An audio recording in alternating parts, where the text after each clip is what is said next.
Dans la presse, comme chaque matin, avec Hélène Frade. Bonjour Hélène. Bonjour Damien. Et à la une de cette presse, notamment à travers le monde, la joie des otages israéliens, bien sûr, des détenus palestiniens aussi, tous libérés hier dans le cadre de ce cessez-le-feu entre Israël et le Hamas. Ah oui, les scènes de liesse auxquelles nous avons assisté hier font la une ce matin de nombreux quotidiens internationaux, dont le britannique Guardian, qui évoque un rare moment de joie pour les Israéliens comme pour les Palestiniens, un moment de triomphe également pour le président des États-Unis, Donald Trump, dont la déclaration la guerre est terminée, fait la une de plusieurs quotidiens à travers le monde également, notamment du journal émirati The National. Le journal exprime son optimisme après l'échange qui a eu lieu hier. Cet échange peut, selon le quotidien, contribuer à donner un élan indispensable au processus de paix et pas mal d'optimisme également du côté du journal saoudien Arab News qui cite une autre déclaration hier du président des États-Unis sur le fait qu'on assisterait à l'aube d'un nouveau Moyen-Orient. Le journal dit espérer que ce cessez-le-feu temporaire va se transformer en cessez-le-feu permanent. Du cessez-le-feu à la paix. La route est toutefois encore très longue et c'est ce que rappellent plusieurs titres de la presse internationale ce matin. Et L'Orient le jour, le quotidien libanais, vous le voyez, met lui un point d'interrogation à côté de cette déclaration. Le journal libanais estime que la région est revenue finalement en réalité dans l'immédiat à l'habituel ni guerre ni paix et que force est de constater, je cite, que si Trump est parvenu à un résultat somme toute honorable, sa tâche n'était toutefois pas aussi difficile que cela. Parce que lorsqu'on est le président d'une superpuissance qui soutient le belligérant le plus fort, autrement dit celle qui nourrit, entretient et bichonne, je cite toujours, la machine de guerre israélienne, eh bien on a effectivement la possibilité de taper du poing sur la table et de dire ça suffit quand on le désire. Pour le journal, les difficultés ne font que commencer. Le difficile jour d'après, dont il était aussi déjà question il y a 2 jours du côté de Haaretz, le quotidien de gauche israélien.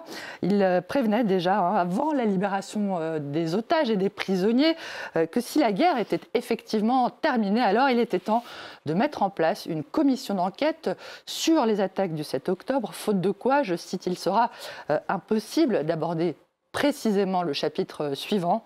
Aux États-Unis, le New York Times enfin observe que Donald Trump, lors de son tour d'honneur en Israël puis en Égypte, n'a pas beaucoup parlé de ce qu'il faudra pour reconstruire Gaza et l'avenir du peuple palestinien. Le journal exprime d'ailleurs son scepticisme face au discours habituel du président des États-Unis sur le fait que les pays de la région prendront leurs décisions en fonction de leur intérêt économique, à l'image de ce qu'il a promu finalement dans les accords d'Abraham. Alors qu'en réalité, je cite, le Moyen-Orient compte une multitude de nations, de groupes religieux, de groupes terroristes qui se sont déclarés en guerre, y compris au péril de leurs intérêts économiques, et que la Russie d'ailleurs a fait de même en envahissant l'Ukraine. Voilà pour les réactions face au Proche-Orient. En France, cette fois, on le disait dans le journal, Sébastien Lecornu doit prononcer dans l'après-midi son discours de politique générale à l'Assemblée. Il est très attendu alors que la menace de censure plane déjà sur son tout nouveau gouvernement. Et le Parisien aujourd'hui en France, vous le voyez, évoque un discours de la dernière chance et la nécessité pour le Premier ministre de réussir à convaincre les socialistes de ne pas le censurer. Une mission quasi impossible, selon son propre entourage, qui met dans la balance la non-censure ou la dissolution. Le principal point de discorde, on le sait, c'est la réforme des retraites, dont la gauche demande la suspension. Un ultimatum, d'après les Échos, qui prévient que l'adoption dans les délais du budget, qui sera présenté quelques heures avant le discours de politique générale, ce matin au Conseil des ministres, s'annonce aussi extrêmement difficile. Et cette équation politique est d'autant plus compliquée à résoudre que le centre et la droite menacent de faire défection en cas précisément de suspension de la réforme des retraites. La droite, comme la gauche, assurant de plus en plus d'ailleurs ne pas avoir peur d'une dissolution réclamée désormais par 66% des Français, selon un sondage du Figaro, cité par le Figaro.